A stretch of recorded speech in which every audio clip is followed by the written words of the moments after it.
Buenas noches, amigos televidentes de Economía y Finanzas.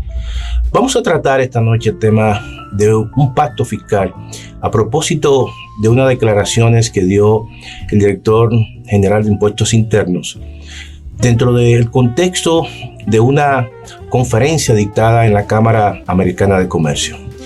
Y no solamente es un elemento que propone el director general de Impuestos Internos, sino también organismos internacionales como el Fondo Monetario Internacional y otros organismos que monitorean la economía dominicana y que constantemente están hablando de que la República Dominicana necesita un pacto fiscal.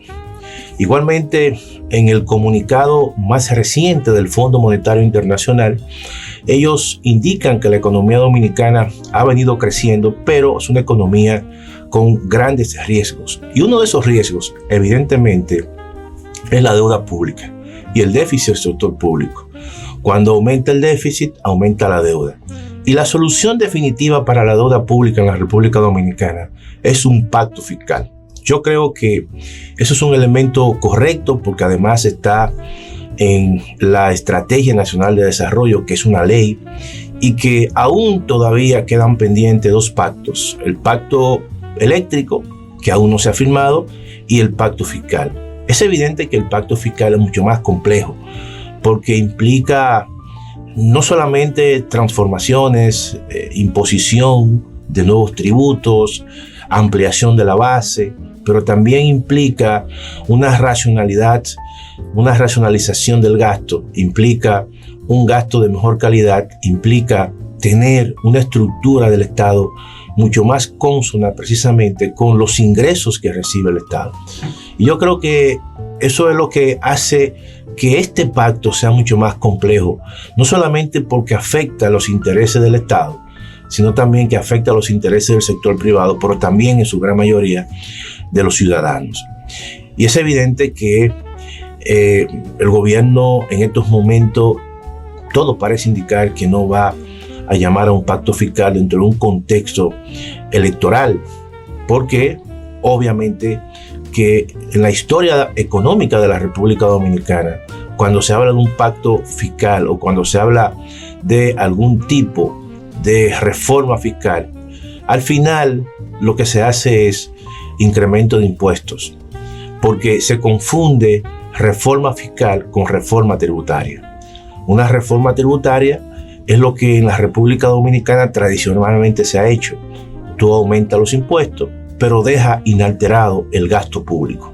Pero cuando hablamos de una reforma fiscal, el concepto de fiscalidad implica no solamente aumento de impuestos o aumento de la base impositiva, sino también una transformación, una racionalización del gasto público. Y evidentemente que esta situación tiene efectos políticos.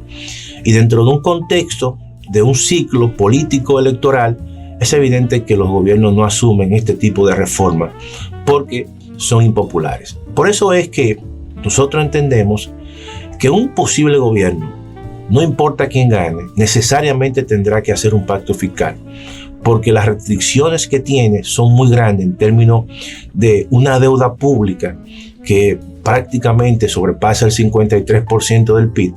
Pero lo más importante de todo esto no es la relación deuda pública, sino es que cada vez más con los recursos del presupuesto se destina al pago de intereses y amortización de la deuda pública prácticamente el 50% del gasto público. Es decir, que aquí por cada 100 pesos que el gobierno gasta, 50 pesos van para el pago de los intereses de la deuda pública más lo que es la amortización de la deuda pública. ¿Qué significa eso? Que cada vez más quedan menos recursos para que el gobierno pueda hacer políticas públicas de desarrollo, para que el gobierno pueda aumentar la inversión pública, para que el gobierno pueda aumentar la inversión en servicios sociales. Y yo pienso que esa situación prácticamente le pone una restricción al nuevo gobierno y necesariamente tendrá que hacer un pacto fiscal. Con este comentario terminamos por esta noche y sigan con el programa de La Noche al Día.